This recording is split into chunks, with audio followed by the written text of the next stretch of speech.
You're sitting in a situation where you're sitting and you're thinking to yourself, okay, Black Lives Matter. But like, how much does it really matter? You do. Those are people's families, bro. You incarcerate a daughter in a family, when you incarcerate men in a community, and you leave women behind with young kids. What culture are you breeding within that community?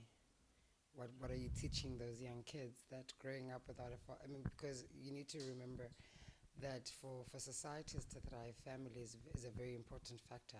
So if ever you have like a family where kids see a portrayal of what a man is and what a woman is, and there's that around them, there's some level of growth that happens with that. But if you grow up in a community where your uncle or your great granddad is, you, where's your father? Where's the man? Who's protecting the women?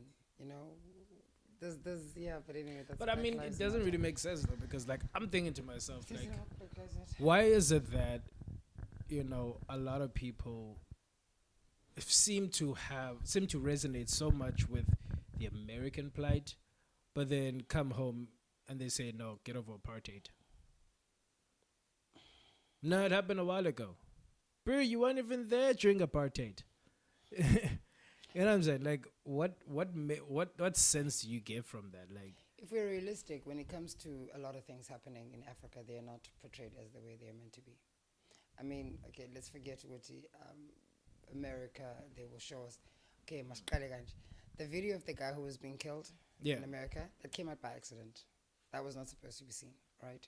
All the videos that they're taking got to a point where in America you're not allowed to be taking videos of your cops when they're beating you or whatever, because they got tired of people showing what is truly happening in their societies, because even though they don't cover it in the news, right, we hardly ever see it in Africa. Now you're going to come to Africa. Today we're quick to spread our news. We're quick to tell indaba zethu, right? yeah, You're going to you look at what happened, what they deemed as xenophobic attacks, right? Where apparently South Africans were killing Nigerians, not stating the fact that Nigerians were selling drugs to a young kid, and that's why that community was in uproar. You know, they're not stating facts. We're very quick to have indaba zethu out there in the world, but facts are not put in there. But America will hide their shit, bro. They will cover their. They will protect their. I mean, we'll hear about 5 school shootings, but you'll find out there was like 500. But the other ones you will never hear anything about, because they're very good at covering themselves. Now we're very quick to say, "Ooh, look at President Spanban." I don't know. There's like a strange irony in this country. It's like the month where we're supposed to be like putting that forward, whatever ideologue forward, is the month where the antisocial behavior pertaining to that particular thing like blows up. Like Women's Month, women just out of like not out of the blue, but like the influx of crime against women just went skyrocketed. Literally, as the month begins of Heritage Month, clicks happens. Like, what is going on? Should we be mad? And what do we do? Like, how do we portray we become mad? Because clearly, protesting, it's savage. We're savages for protesting. We go and we try and you can't even get access to your own leadership in terms of local municipalities. I mean, we don't even know who's our ward Exactly. councillors. That's the first Well, problem. actually, I don't even know what a ward councillor does. Okay. It's not there. Who's your counselor? I don't Is know. it TAs, NZ? Anyway, that's not the point at hand. Yeah. I think Should we be mad? I hear your point of you find that in the months that we are supposed to be focusing on an issue, that issue becomes more prominent that month. Yeah. I don't think that it's I don't think it's the prominence that is the problem. It's people saying, listen, we've been hiding this for far too long, Yeah. right? You guys have been seeing this happening for so long, but you've been minimizing it for so long, or you've been pushing it aside for so long. Yeah. And this time around, we're not keeping quiet. We're going to be dropping people's names if we have to, That's what's up. right? But now, unfortunately, because we live in a society that has constitution, you can't just be dropping someone's name if ever you haven't gone through the police system. And we all know that the police system always protects the men more than it does the women, right? That's what's up. That's something else we need to consider. Yeah. You talk about Heritage Month. Isn't it Pride Day? Don't they call it Pride Day? They whitewashed it, dude. They whitewashed it. I was sorry. shocked. I was shocked. Like, what happened? Like, when did Okay. Heritage Day become Pride Day? Or was it like a marketing gimmick? Because, I mean, if you think about it, like, it's PR. It is a marketing gimmick. Yeah. It is also a reality that a lot of Africans need to be cognizant of. Okay. When it comes to things that pertain to black people, when there are things that pertain to knowing yourself and your true self, which is your heritage and everything that pertains to it, they kind of have a way of making you whitewash it, fluff it down a bit. Don't focus too much on it, because once you get to know yourself more, then you realize the problems that come with Heritage Day. Yeah, but like what are we really celebrating here? I don't know what you guys are celebrating. No, but like I'm saying though, okay, let's put the word heritage. Like, what are we really celebrating here? Like, because my thing is like, is culture relevant in this day and age? Because clearly it's anti-women. Clearly it is, What is culture? What is What culture? is your definition of culture? Like, those are the things I need to understand, because we talk about black people, we talk about culture, we talk about values, but what are you talking about? Because we can have this blanket of this is what an African person should be, or this is what an African woman should, but what is an African woman? Do you even understand what it is to be an African man? Before you tell me as an African man that I should be like this as an African woman. Okay, what is culture? You go, girl. What is it? Okay, is it relevant in the 21st century? It is, but I don't think we know it. For us to be able to put it into context enough for us to. It's very relevant, but we don't know it. We don't know what we're practicing. Like, I know more about the Mayans and the Aztec, of course, and the French, of course, and the whatever. But we know a lot about everything that I happens don't know outside of home. I don't know much about Xhosa. Anything that happens outside of home, we're very clued up on. Like, I was told that polygamy is like Satanists. You know what I mean? It's evil. What's okay? Give me the backstory there. What's okay? Culture. I don't know what your definition. Okay, of culture is, let's my move past understanding. that. Like, okay, the polygamy thing. Like, where did that become? Like, what's the story behind polygamy, and why is it that now? Polygamy is something that's always been there in the African tradition, right? Polygamy is something that was never frowned upon, but you could just not be polygamous because now you just deserve to have abafaza by 5. You understand? You could not be walking around and macking on any chick because I want a second wife. You could not mack if you did not have the cows to be buying to be paying for a lobola. And actually, lobola paying was not even your job as the dude who's marrying. It was your parental's job. You would go to your father and say, look, actually, I saw a flower from this household, and wow, I'm captured. So your parents will go and speak to their parents, because it is not about the two of you people who are in love. It is about the lineage, the tradition, the ancestors, it's not about the two of you. Okay, let's go back. You were talking about polygamy. Polygamy has always been there. When the West came to Africa, and we started losing our knowledge, that's when we were taught how to live in a monogamous society. Okay. That is when we were taught that 11 cows is the norm for a lobola, which was never part of the African tradition. What was? Whatever you had. If you had 3 cows, you go and gave 3 cows, because you need to understand. All of it? Yeah. It was not about, the whole 11 cows came with Abilongo. Because you need to remember, virginity was the pride. You did not bang anyhow. You just like you did not mac anyhow. Okay. You could not mac. So you knew that when you were marrying her, she's a virgin, she's yours, she's never been touched. You understand? Yeah. Okay, let's start here. When it comes to African tradition and African societies, family was the biggest thing. Okay. Right? Mother, father, children. Whether it is your child, your uncle's child, your daughter's child, family. Because it is about continuing the lineage, continuing the family name. Right? Yeah. Okay. You are married to your wife. You can't have children. You've got an older brother, a younger brother, there's other siblings. Your wife goes to your mother and your grandmother to say, we've been trying for the past 2 years and nothing's happening. Yeah. Right?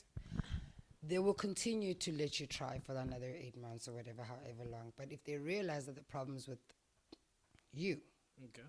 your brother will come and help in that situation, which is plants the seed and that child grows up as your son, not your stepchild. We never had a step. Let's start there. There was no step. There was no cousin. There was no all these terms that we have. It was either your brother or your sister. Okay. So I'm just stuck at the point where my sibling now has dibs on my wife. It's not dibs. It's not dibs. You see, that's the thing. Or dibs are things that are westernized. Those are things that came with Christianity. Let me just put it that way. Those are things that came with Christianity, right? Because we understood that infertility was something that was there. How do you think they kept generations? And it was not something that was going to be spoken about within the family. It was the wives and the grandmothers who were going to know about this. Probably the granddad and your father and the elders would know. Okay. The children would never know about it. Probably you won't know about it as the husband. Out here in these streets. But you will have your 7 children. They are not dating. His job is to come plant a seed and leave. That is where we miss it. We see relationships as umjolo. There was no umjolo back in the day. Okay. You had a purpose. If ungumfazi, your job is to go and grow that family, unite that family. Okay. Now, if you're talking about things like dibs, and those are things that separate a family. I hear a lot of things pertaining to women's rights and okay, let me ask you this. The feminist movement in the African context. Doesn't work. Oh. Waste of time. We can preach it all we want because we're educated, because we know these things, we've read about it, we've listened to Maya Angelou, we've listened to all these great people, but their struggles are not our struggles. Yeah. We're going to take their struggles and make them ours, but they're not. We are protected. Women in culture are protected. Yes, we might not see it like that because we don't know that. Okay. But we are protected. Expand. Let's hear it. Okay. Back in the day, you live in a rural area, right? All right. There's households everywhere. Let's say there's 3 households, right? Living close to each other. Okay. There's a husband who is seriously murdering the wife, right? It's his thing. The wife is a punching bag and is out here. The other 2 men from the other households, right, will come and speak to him and say, "Hey, dude, stop it. This thing is not cool." Because now you need to remember, him doing that in his household means that he's teaching kids who are all around this area that it is okay behavior, of which it is not. You understand? They will try you out, you don't listen. Figure out when it goes straight to whoever the king is of that area. And then there's going to be a tribunal. Everybody gets there. Mfazi, what's your problem? And you don't do that without a family, both parties, families. You understand? Because both parties need to know what's going on. We don't cover up stuff. What's going on? Why are you hitting her? What's your problem? And then things get resolved. If ever they can't be resolved, then we find another solution around it. But divorce was not part of it. It was never the case. But the punishment that you would get as the perpetrator would make, Like ngathini, humiliation was enough for us to not want to repeat something. Okay. I need to say something before I. Okay. We are told that we are Ngonis. Asingamangoni. Singamangoni. Those who don't sin. So that is why back in the day, wawuti, when you do something that is wrong, you'd be humiliated. Not ukuthi kuzothiwa uSim wenze, kuzothiwa awu umntwana wakwaNdima. So meaning the whole clan is now tainted by your actions. So that's fascinating. Your job was to make sure that your clan name does not get tainted by your behavior. Where did we lose that? When we started, when they started building, when they had mines, when the men had to move away from the homes, when women had to now start being the ones who are heading their homes, when they've never done that before. Though they were the pillar of the family, they would never really went out there to be the ones who are heading inkomo or taking those cows to go and work at the plantation so that we can grow those crops. Yeah. They made sure that they are taking care of this food for the men there, but I'm building a hut for us. You know? Even though I've got that kid on my back, that hut is going to happen. That roof I'm going to put, I'm going to put that thatch roof even if I'm 7 months pregnant, because the women in the area will come and help me. That is what Ubuntu is. Ubuntu is, it's you going out there and doing it for the next person without expectation, without anything. But we are now living in a world where capitalism is the biggest thing. And capitalism means I, not us, not we. But should capitalism exist in the African context? Because I mean, we never had that. Ubuntu was all about society. It was all about community. It was all about helping the next person. So this whole thing of I cannot help my cousin, or no, I'm okay black with tax. No, there's no such thing as black tax, bro. We never had that thing before. You knew that if ever you're working and you're earning 15,000 and you can survive with that 10,000, there's a little sister there who needs uniform. There's that cousin over there. Oh, Konje next door, that kid doesn't have school shoes. Mom, give those school shoes gaspanban to that person. I'll buy them. That's who we are. What we now do as charity is what we did as an everyday thing. But I mean, we've gone so far. I mean, because I remember listening to, when you listen to grandmothers and whatever, and you hear that, it was either, and you find it a lot actually in the African, context. It's like the country is split down the middle. It's like the Europeans, when they came through, they were like, we're going to colonize, but we're going to uplift half and we're going to leave the other half. So you find that in major cities, like you look at Nigeria, the major cities are Christian. You improve your top of the range type of setups are all Christian societies. And then on the outskirts, on the rural, the poor, the ones that are deemed, less than, are the Muslim communities, which obviously now gives rise to players like Boko Haram, who now come through and they destroy, because now there's a cultural war, there's a religious war. Divide and conquer. So, but here in the country, you hear that the way that they then started doing it was that they used the word iqaba, as in you are uncivilized for practicing your own culture. And then really once you have gone to the West and you have now learned about Jesus and you're purer and you're cleaner and you're white, and everybody strived for that. That's why we were taken to schools where we end up speaking the way we do. And then when you come through and you're like, oh my goodness, go to girl, was wretched, but no, that's who you are. Growing up, I was taught that there's no school for pronunciation. Say that in this day and age and these kids will laugh at you. Because honestly, there is no school for pronunciation. If you can write it, you're good. Yeah. Right? I mean, Trevor Noah will say, look, pronunciation is literally understanding someone's language using your own. And obviously but why? Why is the country the way that it is in terms of we are we are assimilating ourselves? It's almost as if we have our culture, but it is more socially relevant to form part of be part of a subculture.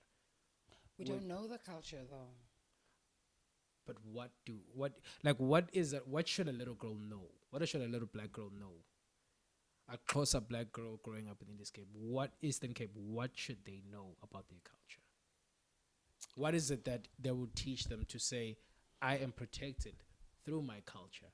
I will not be made a child bride through my culture. I will not be. Unfortunately, we do not have those anymore. Because back in the day, there used to be schools. Well, I'll call them schools, but there used to be places where that groom young girls, right? Okay, how do I put it?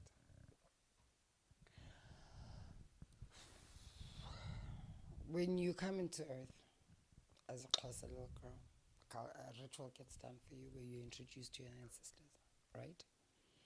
You reach a certain age and 5, 6, puberty, and you start having friends, and you're allowed to play, but you're allowed to play with girls at a certain age. You can't play with girls who are 13 and 14. They're not your peers. So everything was about knowing your peerhood. Like, you would reach a certain stage in life. For each stage, there'd be people guarding you and guiding you for each stage and the next stage you're going into. Now, we live in a society where everything is taught by YouTube, everything is taught by Twitter. A child who's 9 could be learning about sex, but it's not something they're ready for mentally, emotionally, and spiritually. Now, back in the day with culture, right, for each stage that you're at, you are prepared emotionally, spiritually, and physically for the next level that you're going into. Okay. We don't have those in this day and age, right? As a young boy, you're cooler, right? You're taught how to herd. Herding teaches you how to control a household in the later stages, right? Okay. You go Lalintonga. You're taught how to protect your family, you know? Yeah. Those are each step that you get into. Before you get married, and you're taught whatever it is to be a Xhosa man, right? Before chat and after. Okay. Same thing used to happen for girls. That's Nintonjan, right? So you'd move from 5, and then 5 to get to the age of Intomas. Intonjan usually happened after your first period. Okay. Right? You have your first period, you tell your mom tells your dad calls the elders, and then there's a ritual that happens. Lasted for up to 6 weeks, give or take. Like umeluko. Okay. But you were taught what it is. Okay, now you are having your period. Your period means that you're ready to conceive. Conceiving means this. You can't sleep with boys. Sex, you have to have it when you're married. That was the standard. Like, there was no, I'm going to think about sex. No, sex was the only thing it was there for was for procreation. That's it. Not to be banging just to taste or test before we get married. Literally, because today we literally have sex before we get into a relationship. There was none of that, right? But why is it that this is acceptable now? Like, at what point did we make a wrong turn here? And then because we let go of culture, and then we were taught with policies, and then is the government at fault here? We could say it's government, we could say religion, we could say family. But at the end of the day, there's no information going to our kids. Are we teaching our kids what it is to be a young Xhosa girl? Are we teaching our young boys what it is to be a young Xhosa boy? But how do you teach somebody if you yourself are not taught? As you said before, you teach yourself. As you said before, like, it was, apartheid. People moved, went too far, went to mines, went to whatever, and therefore the household was women run. So if you're having a community of just women, how then do you keep that culture? Because essentially there's a division of labor situation here, and it's lacking. So you grow up in a plan like I don't remember the last time I went to the rural areas. You know what I'm saying? Because it's not a thing. You know what I mean? I've got an entire, community of people who share my surname, who are my cousins, but they don't know me. I don't know them. We became westernized. We became a family unit. What literally the West calls a family unit, which is mother, father, and children. We stopped being a community where if I marry into your family, then everybody is my family. All the mothers are my mothers, not that one because I like her or that one because she does this for me. We have become, that's why I go back to capitalism. We have become that society that says, I need to benefit. Ubuntu says, I benefit, he benefits. And we all benefit. Well, I mean, it does make sense. You understand? So that's where we lost it. Now, yes, I want to say that there are people to blame. Yeah. But honestly speaking, if you do not teach yourself so that you can teach the next generation, which will teach the next generation, then when we will teach our kids? Yes, we were not taught by our families. Yes, we were not taught by our parents. Our parents made sure that we don't practice half the cultural rituals or whatever that they deemed were not too kosher, right? Because that's what they were taught. Because you need to remember, like you said, when Christianity came into South Africa or Africa, it was uliqoboga, uliqaba. Iqaba is the one who continued saying, I will praise my ancestors. Yeah. I will continue to pray to God, uqamata. Yeah. Right? I will continue to unqula, which is to pray. Okay. I will continue to thetha nabaphansi, which basically what they deemed was not kosher was exactly what they were teaching, but in a different term. Yeah, because that's what I feel like. That's the irony. You know what I'm saying? Like, because so we do not have that knowledge. Yeah, because which like is the first you problem. like, oh no, ancestors are bad. You know. Who's You Abraham? should- Do you know Abraham? Yeah, I'm like, yo. Do you know Job? Do you know Job? Yeah. But I know my uncle. And I know that my uncle loved me when he was alive. I know he will damn damn hell straight protect me when he's dead. Why then should I be praising more Job than praising my uncle? Because Job will lodge. You see, that's the problem. That is the problem. Yeah. It's I think the biggest problem that we have, or my biggest qualm, is that we lack the knowledge and we don't even sit and try and understand it. You know, a lot of people will say, "Ooh, when you burn impepo, which is sage, right?" I mean, burning impepo was not the thing until when people started calling it sage. Incense, sage. and all these things. Then it started being a thing. Then it was okay for you to go and buy that sage for 65 rand versus buying it for 20 rand a bag, a maggot. Because now it comes with all these special rosemary and now it's special. We don't know who we are. We don't know our true essence. We don't know Ubuntu bethu as African people. What makes you Ubuntu? It is your soul. You know, there's a classic term that history is written by the victim. Of course. So if our history classes haven't changed, did we really have a victory to begin with? No. Because the history that we're being taught in schools today, I learned about Hitler.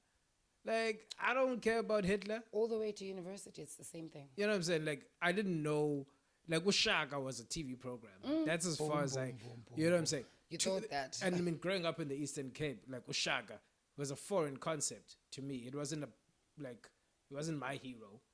You know what I mean? So it was just like a TV program. We had each other my way. You know what I'm saying?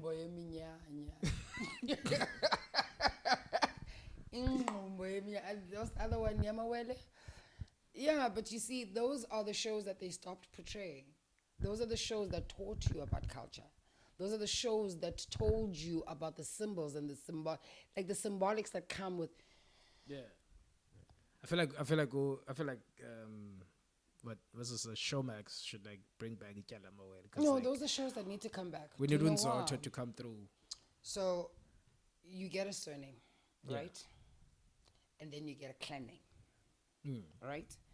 Your clan name is more important than your surname. Okay. In the show you were talking about just now, there was a lady who got married into this family where a totem yabo was a snake.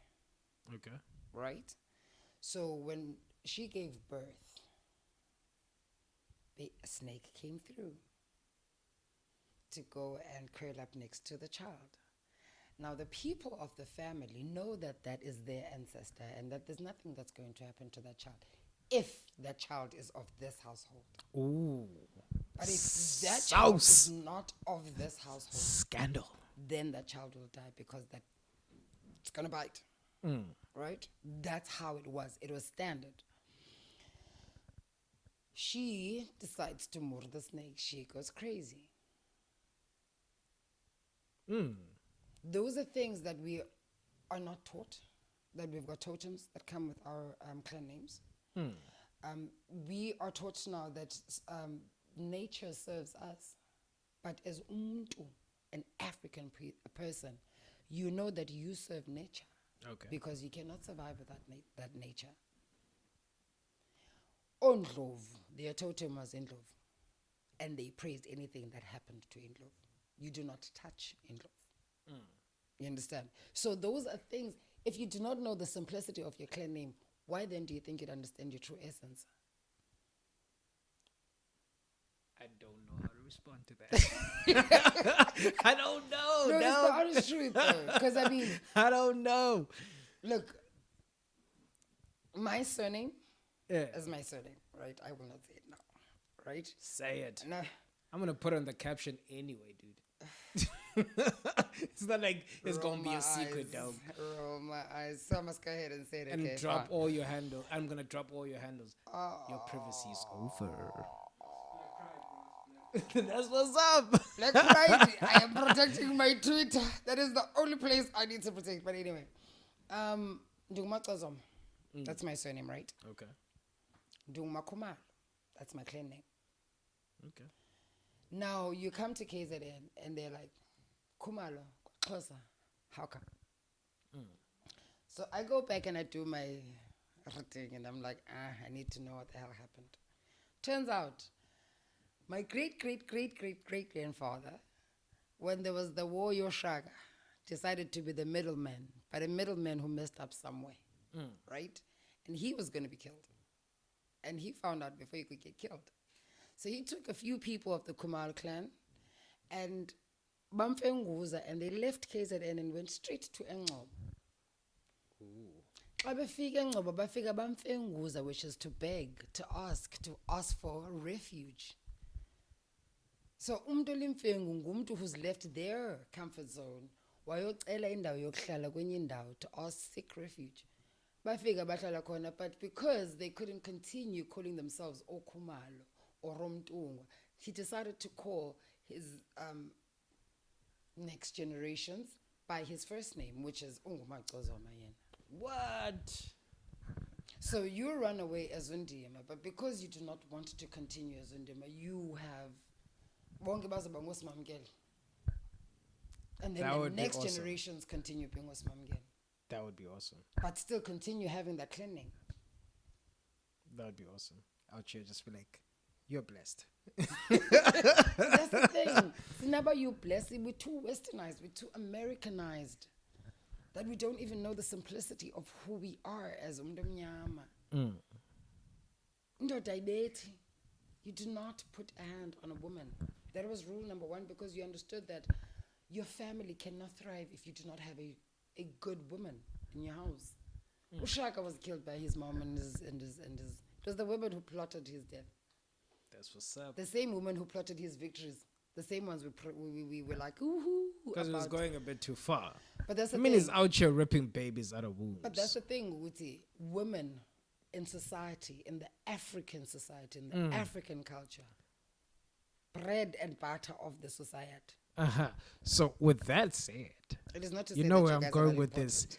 You know where I'm going with this. Yes. Let us expose the lie that has been perpetuated through society this whole time. And you know where I'm going. Who is the head of the household? What's your definition of head of the household first? Let's start there. No. Let's put it on just a shallow level where they say The head of the household. head of the household. The man is the head of the household. Okay, the head of the household is a man, right? Household. Reason why I say he's the household, he's the guy who brings the idea, right? This is how I want my family to run. This is in the next 5 years, I see my family here. In the next 10 years, I see it there. Okay. But because the head cannot be in place and turn and think and work effectively without the neck is more important than the head. But of course, the neck would be useless without the head. Your woman is the neck that makes sure that everything runs the way it's supposed to run in this house. Yes, you are the head because you give me direction. If you know where you're going. But if you don't, she'll be the head. So in this day and age, for me, my argument has always been like, okay, if men are the head of the household, what are we heading really? You're heading direction for your family. What are we heading? Let me put it to you this way. Okay, let me ask you this. Let's go through a checklist. Wait, give me a second. Okay. To put it to you this way, right? I'm gonna make an analogy. We're married, right? All right. And umakoti, right?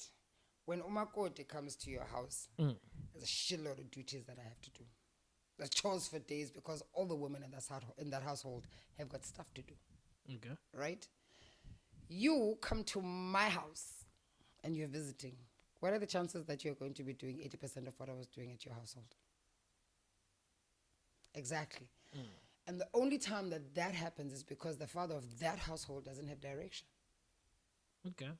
Normally in other society, well, back in the day, what would happen is that if ever there is a yard that needs to be fixed or uplanti needs to be put up, ukhona chap, come through, son-in-law, Woza, we need to go fetch. Now, if ever the father of that household does not have direction, let the woman lead because you don't even know where you're going. That's what a lot of men don't understand. That is why we have these battles of Mars and Venus. No, I will not follow you if you don't know where the hell you're going. Okay. Where are you leading me?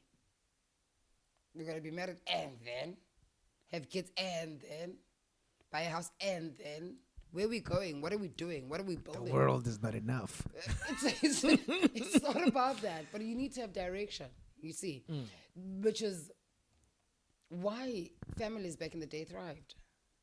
Okay. It was not about the petty But like, things. I mean, we're all like where we are in the in society, you're more likely to fail than to succeed. Because that's not family structure.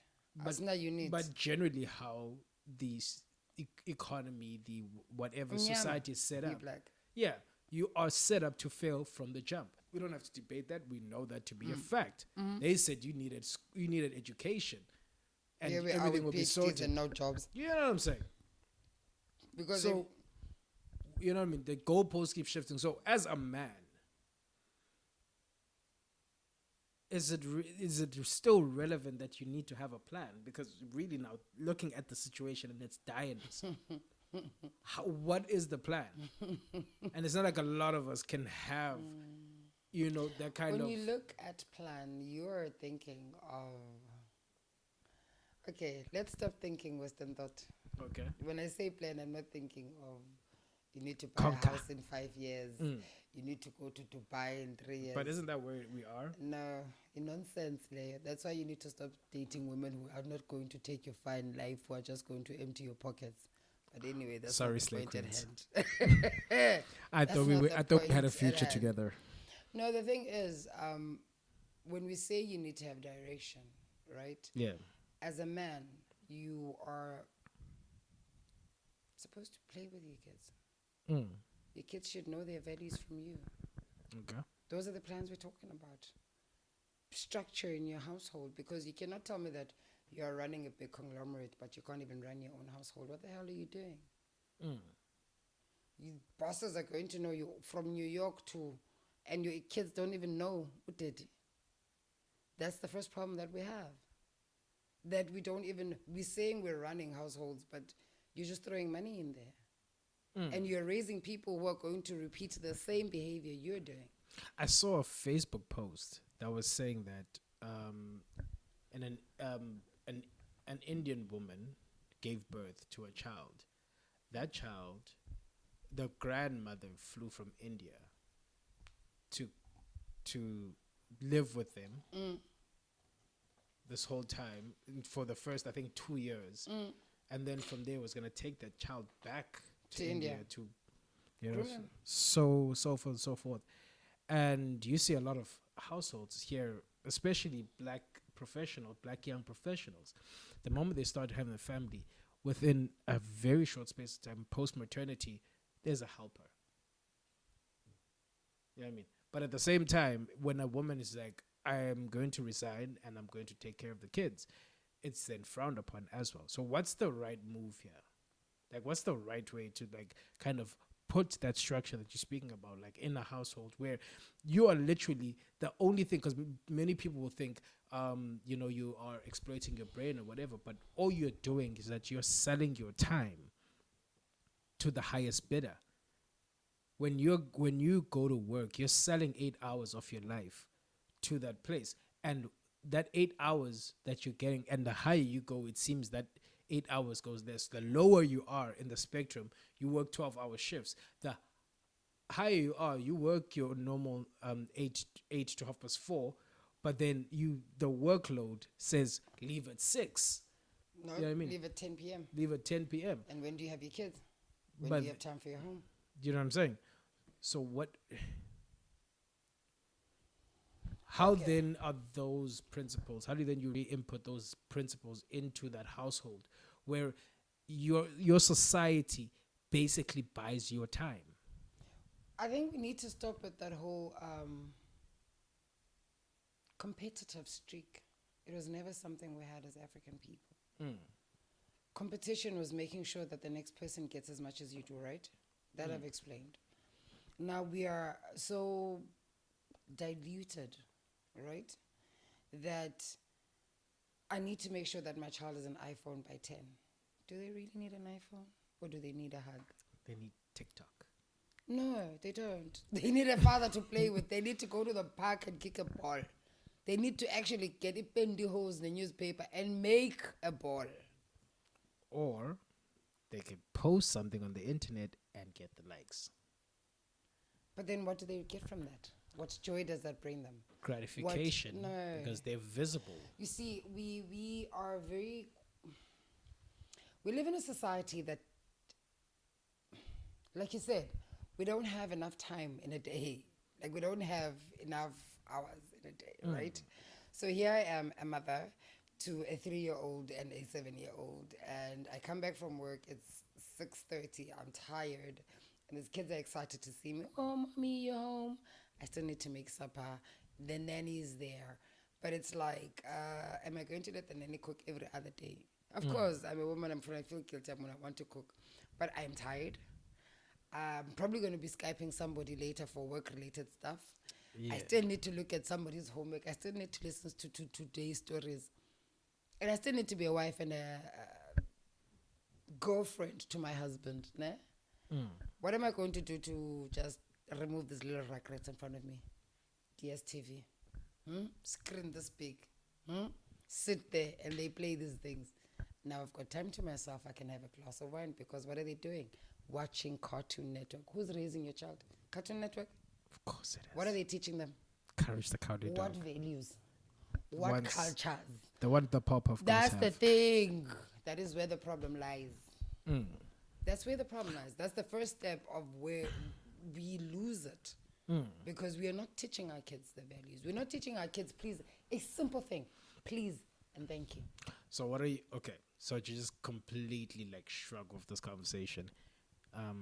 What's your opinion on prostitution? It's always been there. Should we accept it? Should we accept it in society? Yes. It's there. It's not going away. It's the oldest profession. Yeah, it's honest. Just tax it. Make sure that they're protected. Make sure that they're not, because the biggest thing with prostitution is that in as much as we look at them and say, ooh, you're selling your body, and we no, in as much as we judge them, I think that's the word I should be using. In as much as we judge them, those are people who left their homes saying, I needed a job, got to an area where they were told that there's a lot of jobs and didn't find any. And they found that they could do the sex work. With that said, they raise families. They take kids through universities. If that thing is taxed properly, then those people could make a proper salary, as proper living, and not be harassed by cops, and not be raped by other people, and not be sodomized by people. I mean, they're not protected. I think my biggest issue with that is that they are not protected. But these are the same people who service our husbands. Ooh. It's the truth. Big people. Yeah, no, like, okay, so for me, my argument to it has always been like, we basically are all prostitutes, because you study for 12 years and you go and exploit your brain. When you're an accountant or whatever, you're exploiting your brain. It is a part of your body, and you're whoring it out for money on a month to month. Yeah. If you're a firefighter, you're exploiting your arms and your legs. Physique. You know what I'm saying? So those are body parts. So why is your arms and legs less precious than your coochie? You're a woman. That's the first thing. You know how it is. We get judged for everything. You could drink the same alcohol that a man is drinking, and the first line you will hear is, you are a woman. So, am I not killing the same lungs he's killing? Am I not killing the same kidney he's killing? I think this whole you're a woman nonsense is the first problem. The second thing is that we hardly ever see the male prostitutes, because they work from bars, hotels, and all these lavish places. See, out here. Yeah, no, they are. We've got a lot of them, actually. And majority of them are never in downtown. They're in top-notch Durban Norths and the likes. Yes. Because we service housewives, yo. We're out here. Yeah. No, but it could also be because, They're not cheap. Yeah, like manhood being a prostitute is just not ideal. So, like, say I've got a fetish and I want my man to have his house. So I'm going to put it in the Durban North. And I could possibly be friends with the coolest kids. Yeah. And you don't even know. That's what's up. And you guys don't even know. Yeah, I'll be out here. This is why I need to get into shape, man. Because apparently prostitutes get paid $1,000, I told yo. you this a long time ago.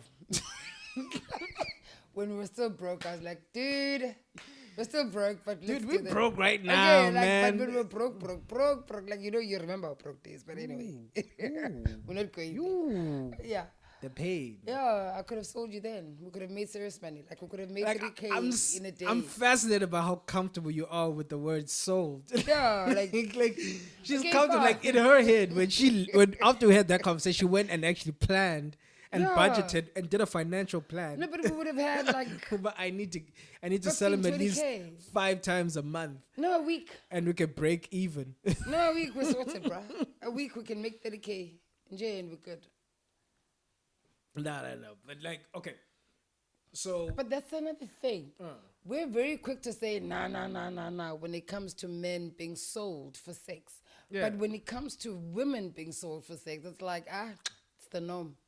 Why though? I guess because like. Why though? Double standards of patriarchy. Anywho, moving on swiftly, you were saying, you guess though. Double standards of patriarchy. Like, where I said it in African terms, patriarchy. Double standards. I mean, being a man though is like, it's a complicated role. You think being a woman isn't? I mean, it's not to say that women aren't complicated or your life isn't complicated because you're a woman, but dude, I leave my family for your family that I know nothing of. When I get married to you, I forsake everything I own. My surname, my identity, my personality, my family, all that, my own bed, for crying out loud, bro. And I move into your household. Niggas I know nothing of, who are going to be the first one to judge me. Who did you see the way she was sitting?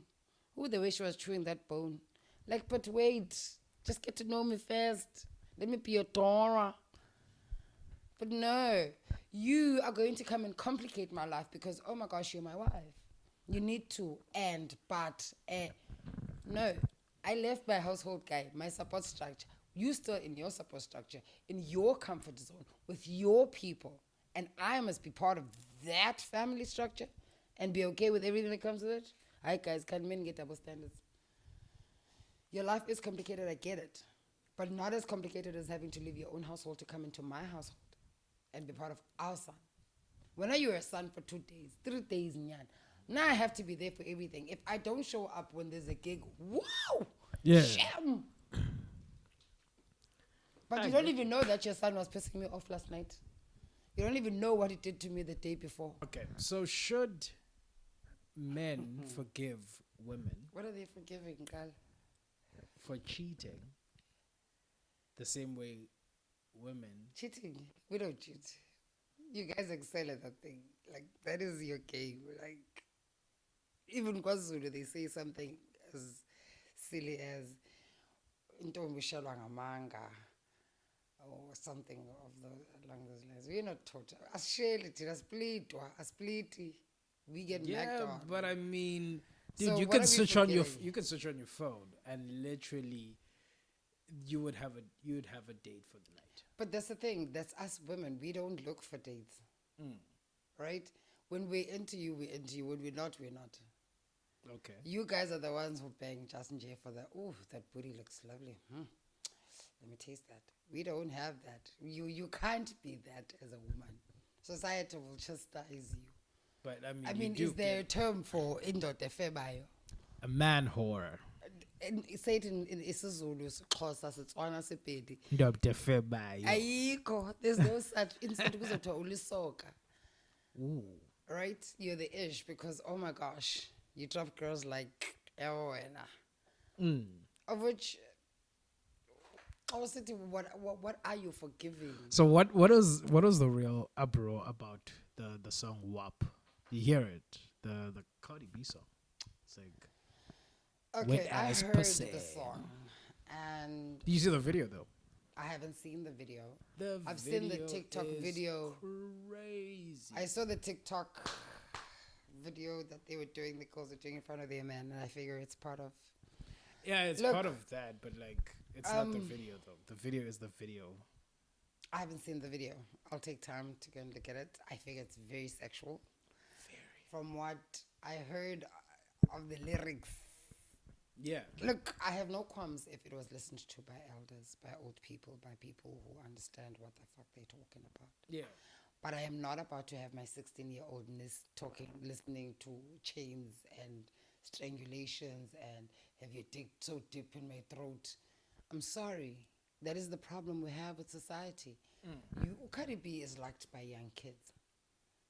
What But young I mean, kids? Look, you can Isn't say, that what we signed up you for can though? say that you are teaching kids about sexuality and being comfortable in their skin, but are they emotionally and mentally ready? If we're okay with Cardi B singing the songs and our kids singing them, then we should be okay with pedophiles saying that kids who are 3 are okay with being touched by them.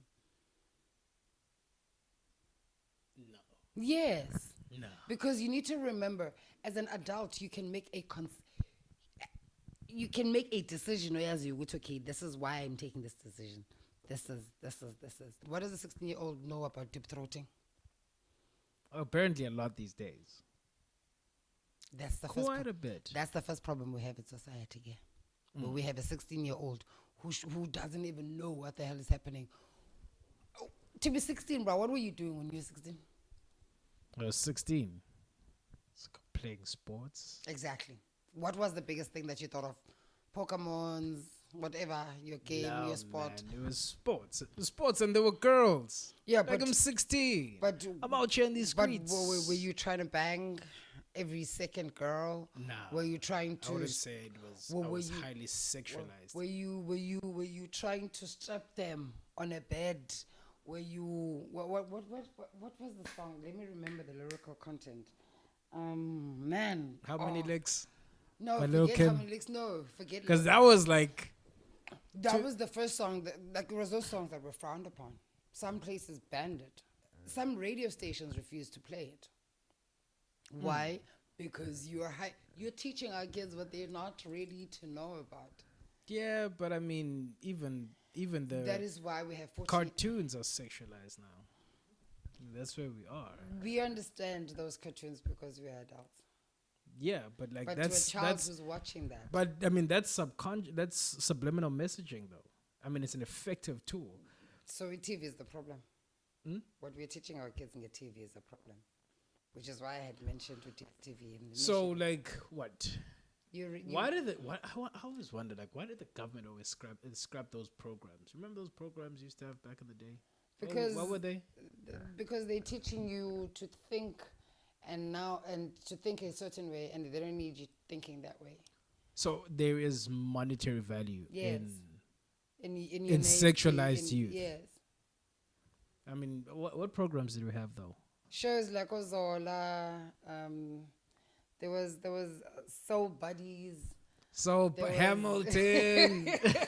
There was Soul Buddies. I wonder what that dude turned out to be like. I mean, if somebody could just tell me like what happened to Hamilton. Like, that There's a dude, lot of that's Sugar Smacks. mm, What? with Sugarless Max. Yeah. Show off with Hamilton, but from Soul Buddy's gang, one who's mostly famous. The big boy. I remember. It's Sugar Smacks. Sugarless Max. Sir. Yeah, it's Sugar Smacks. Yeah. Wow. Hey. Was Hamilton the ringleader? Nah, he was just a chubby dude. He was supposed to be. You remember that story? The story about those boys who were trapped, who crash landed in an island, and they had like a conch or whatever. Lord of the Flies. He was supposed to play that role of that chubby kid in that thing. I would assume that was like the central theme about having a specific character like Hamilton, because he ticked all the boxes there. But anyway, not to digress, Go but like back the programs. Remember, there was The like programs. We had programs that taught us what it is to be a lady, that taught us what it is to be a young man. We had programs, I mean, government then, because it was also buddy were government initiatives, yeah, because there was a lot of misinformation about HIV and AIDS at that time. of course. So they had to bring in the information through programs that we watch. But you need to remember, pharmaceuticals need to make their money. Now, if ever you are feeding the people the information, then they learn to live a certain way, then we are not producing as many drugs as we would have thought we would produce, Okay. right? So you had shows like your vagina monologues where stars, I don't like calling them celebrities because they're not really celebrated. I mean, Mandela is a celebrity, Bonang is not a celebrity. She's a star. That's our queen bee right there. Yeah, no, but it's the truth. To say you're a celebrity means that you are renowned.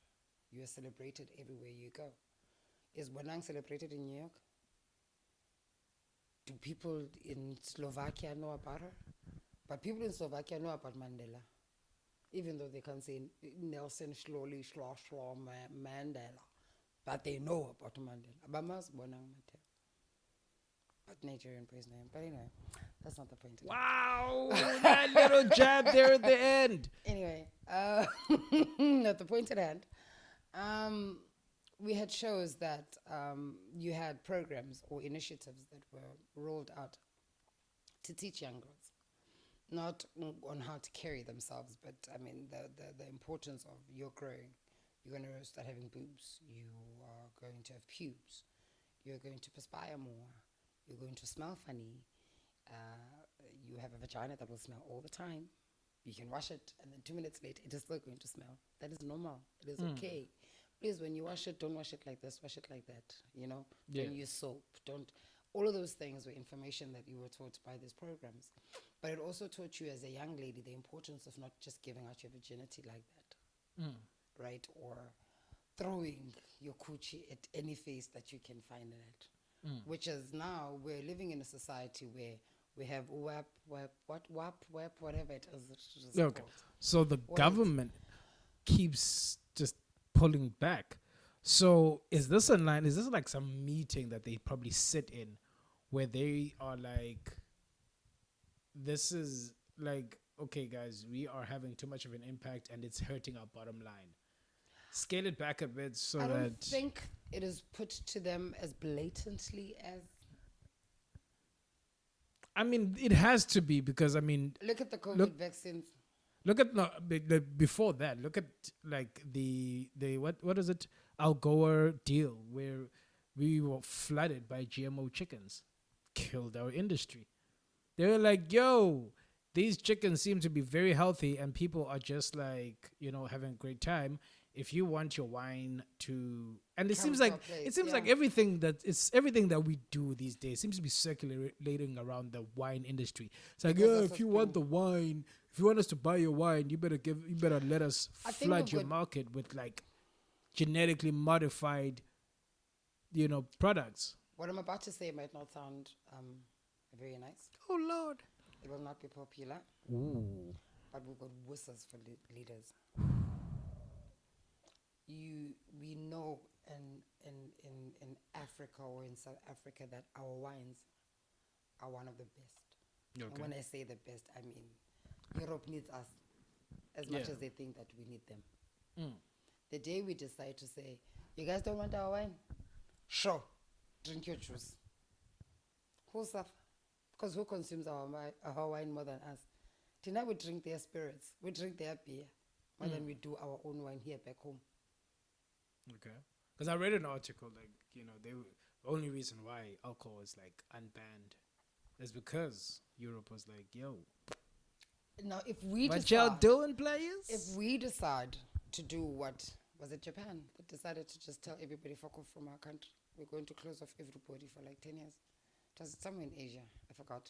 I think Nigeria also did that, like post their. But they didn't. They didn't just do it- kicked out They everybody. didn't do it like the proper way. But No, like they didn't. They went. They were like. They even made a movie about it. I think it was like Bruce Willis or whatever. Biafra. I remember. They like kicked everybody. They were like, "Are you white?" Like, yes. Go. Out of here. Go. But you see, I think we need, as Africa, I mean, Africa as a whole, right? We need leaders who are going to say, what, you're Chinese, you're treating our people like shit, get out. You're white, you're doing what, get out. Because we as abantu abangoni, right? As Yeah. people who don't sin, we forgive a lot. We forgive shit that we're not supposed to be forgiving. We become okay and complacent to things that we're not supposed to be complacent to. Okay, this is gonna be a bit of a. Right? I mean, it's gonna be a bit of an uproar. I mean, hearing those kind of sentiments, it's like, That's why I did say it's not going to be famous. I'm not going to be liked for that, but it's the truth. They need us more than we need them. But we've been made to believe that we need them. What's your opinion on the PC culture? PC culture, Yeah, political correctness. it annoys the living daylights out of me. Why? Because we do not deal with issues. We sugarcoat a lot of things. We try and make the next person feel comfortable when it's not about next person feel comfortable. It's about sharing the facts for what they are. Okay. Which is why it's okay for people to tell us that we need to get over it. What are we getting over? Okay. What are we getting So over? my You're take- telling me that I must get over the fact that I grew up without a grandfather because he was killed. I must live with the fact that I lost my uncle that was raising me, that was the sole breadwinner of this family, and I must be okay with it. You're telling me that I must be okay with the fact that you broke families, that you killed and raped women, and we must just forget Nje because it happened years ago. Do you understand the emotional impact that has to a person? Do you understand the self-esteem loss that happens to generations because of what happened then?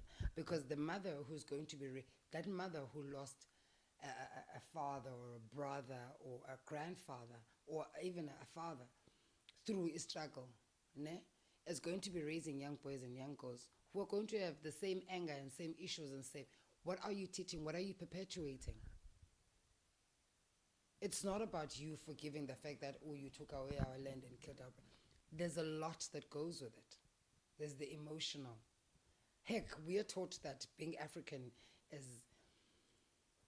when you practice your culture, you're dirty, you're filthy, you're a taboo. What do you mean? What is taboo about me saying, God, I'm going to go pray to the rain queen because we've had no rain for the past 3 what? Why is it not okay for me to go and pray to that rain queen to bring that rain? But when now you can congregate and say Jesus, Jesus, Jesus, and there must be rain. What's the difference? Is it because I'm saying rain queen yam ngunandi and when is Jesus all the time for everything? Maybe it's because Indians have different deities that they pray to. But you can't open up that Pandora's box of digging through the overly colonial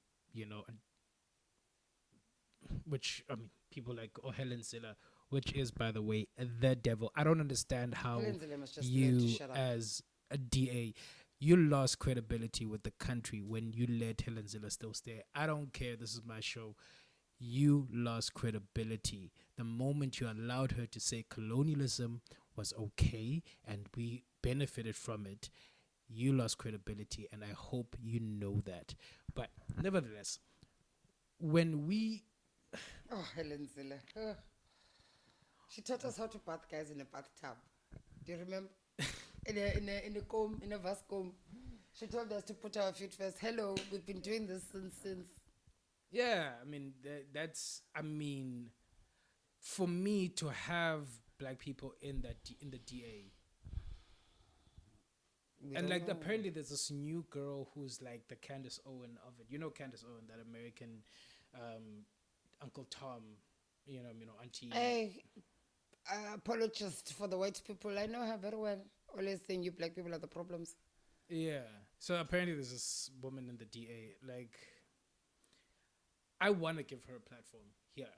So we could just have a conversation, find out what happened, where did it go wrong, where did it go south, in terms of you're just going to, or are we breeding more with the history that we're being taught? Because I always feel why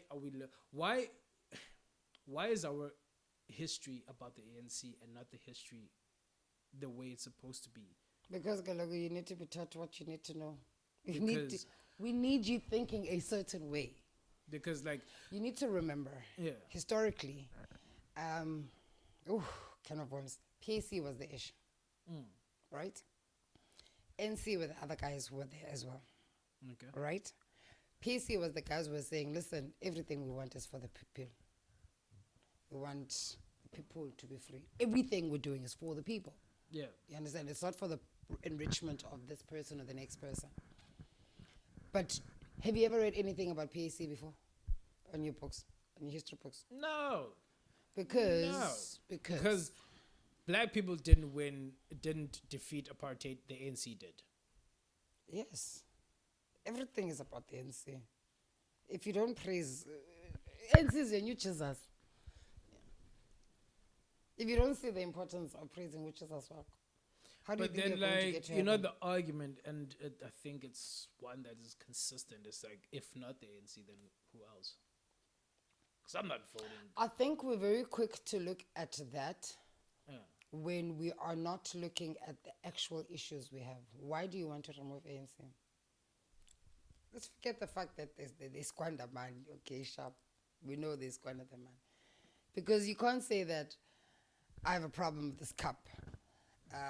Let's throw it away. What's the problem with the cup? Is it bent? Does it have a hole? How are we going to fix the hole? Because it's useless saying you're going to change,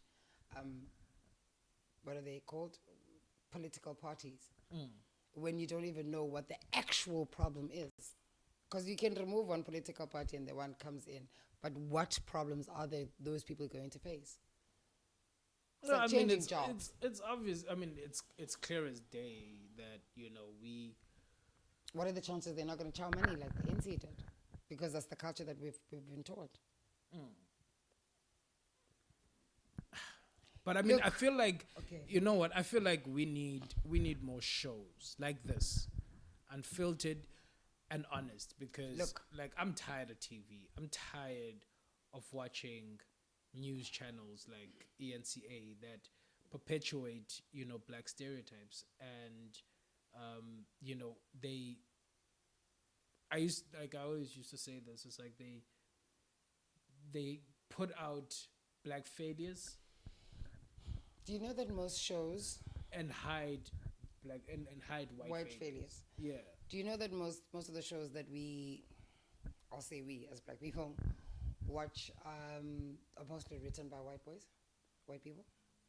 Like the shows or generations, or you've got a white person telling you how.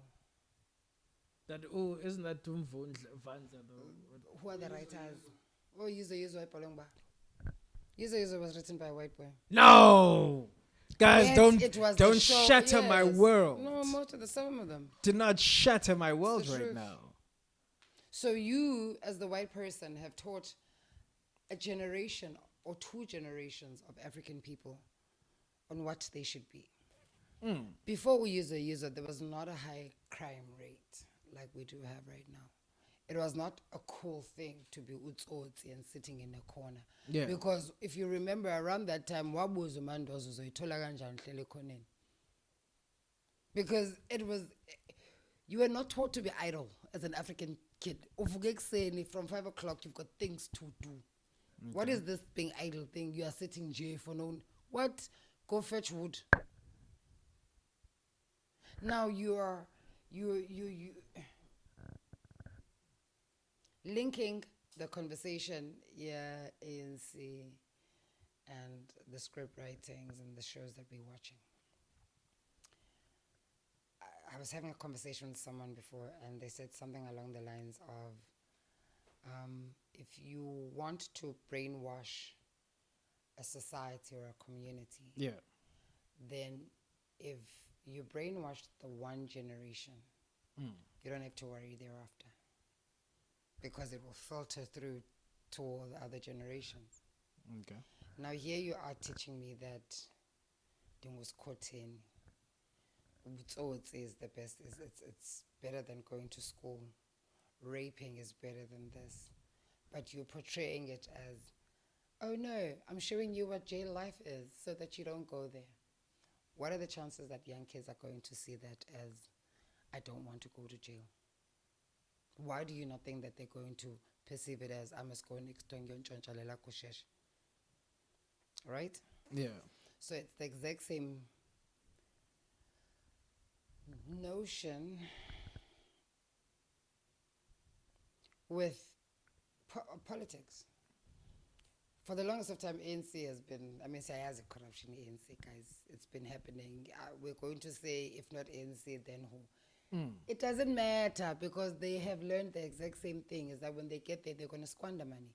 If ever we wanted a truthful, if we don't want to sugarcoat it, we'd start with, when they came back from exile, tell me how many women were raped while you were in exile, in your camp. Simple thing.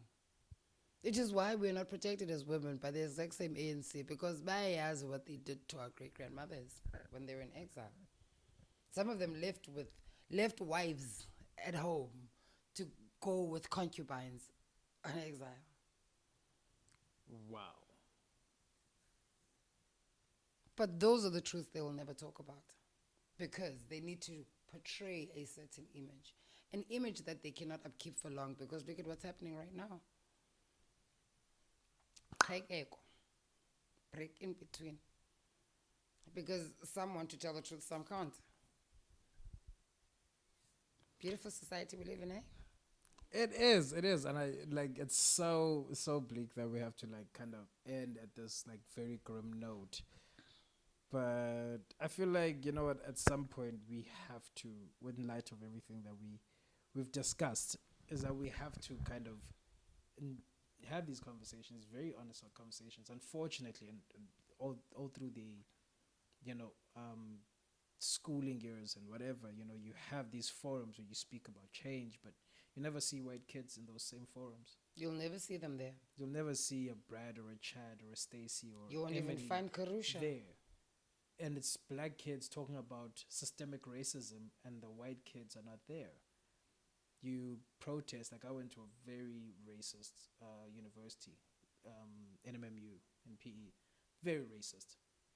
But it's not like socially racist in terms of like these racist learners or students there.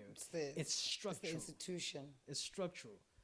They like I remember so many of our architectural students, the black students, they were clocking off at like 50%, 60% for things they spent sleepless nights over. And you compare their work with a white kid's work, and the white kid's got 80%, but like this has got more detail. And then you ask yourself, like, are you not setting up these people to fail? What is happening in these institutions? So my question then becomes, why is this country trying to take over existing institutions which are enshrined through colonialism? Why do you want to take over a Stellenbosch or a UCT where the foundation of it was built by Cecil Rhodes? For crying out, Cecil Rhodes, and the statue still reigns supreme. That's like having Hitler's statue in Germany today. And white people, for whatever reason, fought against, not all white people, let me just make that clear. They were white people that were for the taking down of those statues, but the large majority of which we were hearing, and the way that the news were perpetuating such things, was that, you know, there are unruly students who are trying to break down this statue of Historic. you know what I'm saying? Like in Durban, in front of our town hall, the pillar of the city, we have the Queen of England. The same person. We don't have Ushaka Zulu, which presumably is the father of the nation, of the Zulu nation. We have the Queen of England. So my thing is like, where do we draw the line here? And we say, look, enough is enough. We can't have enough is enough if we've still got debt to UIF. They have us by the balls. We've still got loads like that. We're not going nowhere. They determine everything. Because you need to remember, when the World Bank and the IMF and all these people give you a loan, they'll give you a loan if let's put it in little money, not big money, ne? They'll give you a 500,000 US dollars. Ne? They're giving it to you and you are using rands. What is a dollar to a rand currently? It's like $18 or something. Okay. Now, when you return my money, it needs to come back to me in dollars, not in rands. How the fuck are you going to convert it? How much money is that going to be for you? Then there's the interest bit to it, which also needs to be returned in dollars. Right? When these people are giving you this loan, they're actually telling you that I'm giving you this cup, but this is how you're going to use this cup. You're going to make sure that the first half of this cup is filled with this, and the next quarter, and they literally break down how they want you to use that money. How then do you think you're going to have control over your own country when other people who have borrowed you money are the ones who are telling you how to use it? But isn't this weird? Because this is how I'm blown away by this. America lends itself money. Yeah. They print money. They lend itself money. And immediately, almost immediately, that money has value. Why aren't we doing the same thing? Well, I'll hopefully get an economist, to come through and just explain the concept of money creation, both on in America, our overlords, and just on a local level where we get to understand why is it that we need to be in debt for money, but America is in debt to itself, to the Federal Reserve. Okay, that is a conversation you said you would have with an Yeah, economist. but nevertheless, here's my 2 cents worth. You need to remember that we hold, with the resources that we have, the West needs us. Right? But now, for them to continue having access to our resources, we need to be dumb. We need to be thinking a certain way. We need to be kept in that box, and we need not show our heads outside of that box. Okay. Now, the minute you get to know yourself, uzazi, uzfunde, uzthande, and be and have that sense of pride, of African pride, of saying ndingu, then you're a problem. You're a threat. Because you're going to teach the next person who's going to teach the next person, and then you guys become a unit. So now, once South Africa is very close to Swaziland, and you guys are saying, "Ooh, we're all Africans," then ish, there goes the oil, ish, there goes the gold, ish, there goes the. So let's break them. Why are they friends? That's the first problem. They need to keep you guys separated. So we need to dislike white people, and white people need to feel unsafe around us Yeah, in order to maintain the status quo. yeah, yeah, That gran who pulled out a gun in the Yeah. mall. yeah. What? Because I am scaring What are you you. doing, Granny? What were you doing, Granny? How dare you threaten my life? I am a white woman. How dare you tell me to go back to Europe? Do I even know where Europe is? This is my country. This is my mall. My great-grandmother built this mall. I don't care if who your was- great-grandfather worked in it. Well, I think I was watching a video or something that, like, apparently, it was on SAFM, and they were talking about Black consciousness, and they were saying that, like, before the Black consciousness movement, Black people referred to themselves as non-Europeans. They didn't refer to themselves as African. They referred to themselves as non-Europeans, which goes down to maybe how far we've gone, or we haven't gone that far, because today we're still having a conversation about our image. You know what I mean? And how are we trying to make your skin, your hair, the center focus of what beauty is for somebody who looks like me. Do you understand? And not some Vogue catalog white blonde woman who is. You know, it's so sad. This is a conversation I was having with my friends not so long ago. She has a daughter. She's 17 months, if I'm not mistaken. 17 going on 18 months. Yeah. And she's saying, friend, I have a predicament. I want to buy my daughter a doll, but I don't want to. I want to buy her a doll because I grew up having a doll. But I don't want to buy her a doll because I'm teaching her that as a girl, you must have a baby and you must brush their hair. That's the first problem I have. So I'm going to have to buy her a doll which comes with tea set, and then I'm teaching her that she needs to be a slave for the rest of her life. But more importantly, I don't want to buy her a doll because all the dolls I am finding have got blue eyes. I cannot find a beautiful Barbie lookalike doll that is brown with beautiful curly hair. Because Jesus is white. That's the problem. And look, Bob, do you know how long Barbie's been around for? It's like A long time. Dude, 40s, 30s. Barbie used to, when they have fashion sense, then why ban a range like Gucci has a range? That teaches you that as a lady you must dress like this. You can't be you can't be this. There was a point where the Barbie what had created a Barbie who's pregnant. What? Yes. After Barbie had Ken, Barbie was pregnant and you could just clip the tummy and then there was a little baby inside. Those had to be banned.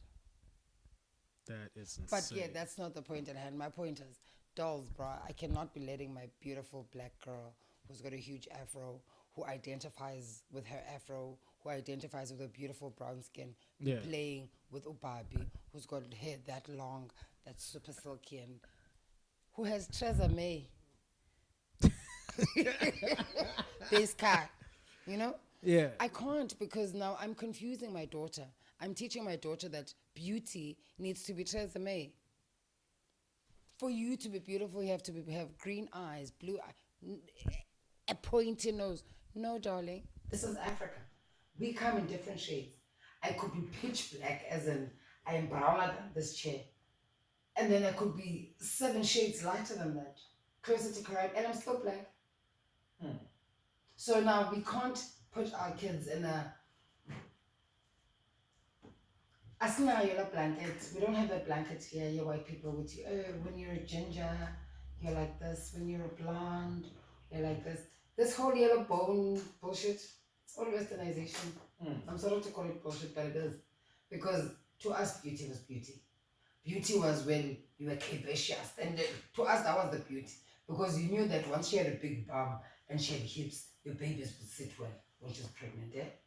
That's what you were looking at. Not, oh my gosh, she's yellow. Oh, she was hot. No, yellowness did not raise children. Yellowness did not build homes. Yeah, you are going to Dubai. Gone. 30K. Could have built a house. Could have deposited something. Could have invested in your education for crying out loud. But no. Because I need to be on Instagram. Dubai, darling, Dubai. And you don't even have a proper bill in your bed. But you can go to Dubai. You wear Louboutins, but you're still renting. Really. That's the problem we have in our society. We have become so westernized that we don't even know who our true selves are. We don't have things that we can, like what we were talking about earlier. You were talking about the schools that we went to that are super racist. And once I had a conversation with my old landlord when that Zuleika Patel story came out. The little girl from Pretoria, who was told that her hair is too bushy and she needs to do something about it. My old landlord, white guy, didn't understand, like, why the hell is she not tying her hair? Like, what's the big fuss? Why must she be on the news because she was told to do something about her hair because it's unreal?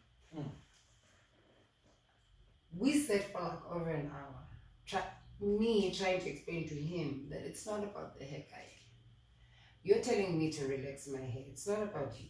That legs are burning my scalp. You're telling me that I shouldn't identify with myself. You're crushing my self-worth, my identity. Like, I give props to that girl though. Like, for her age. Identity, because I mean, think about it. She's a lot. She's a black girl. I mean, she's an Indian girl whose mom is black. Okay. Do you understand?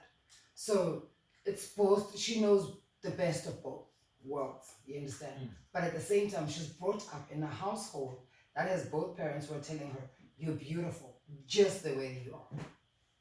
Stop ripping it up, guys.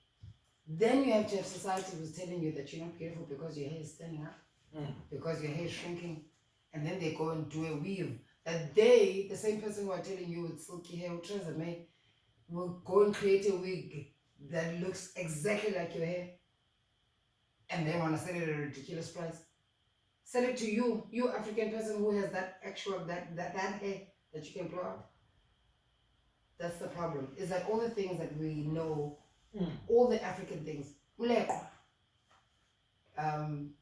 free range chicken, they call it that nowadays. We grew up seeking lip. And now, because, oh my gosh, Woolworths sells us and says it's free range, then it's the ish. No, go back to your grandmother's household, bro. You got that. You don't need no Woolworths selling it to you at a ridiculous price. Sage, Impepa, same thing. All these things that were of African value and African culture and everything African that were deemed to be a taboo or a bad thing are now packaged back to the African people, but called beautiful terms, and we're following suit saying, oh my gosh, it is the ish. But it's the same thing your grandmother's been doing. Now we're using yoni herbs to stim the coochie. Heck, it's the same thing your grandmother been using after she gave birth. But that is interesting, and we can go on. Yeah, on and on. But yeah, I guess man, thank you very much for coming through. It's been an I'm blown away, and it's re-agitated, and I'm sure for some people listening, they'll take the good and the bad, and will kind of come to their own conclusion, hopefully, because the whole point. I pray they come to their own conclusion. The whole point of this is to kind of give context, what I mean, so that you can make an informed decision of where we're going as a country. So thank you very, very much for gracing us with your presence and teaching us something about our own identity, as we are currently in Heritage Month, I think it's important to have these conversations, especially about culture, especially about our society. So yeah, I guess we will call it a night. Zazi, Zitande, Zetem. That's what I've got to say to all African people. That's what's up.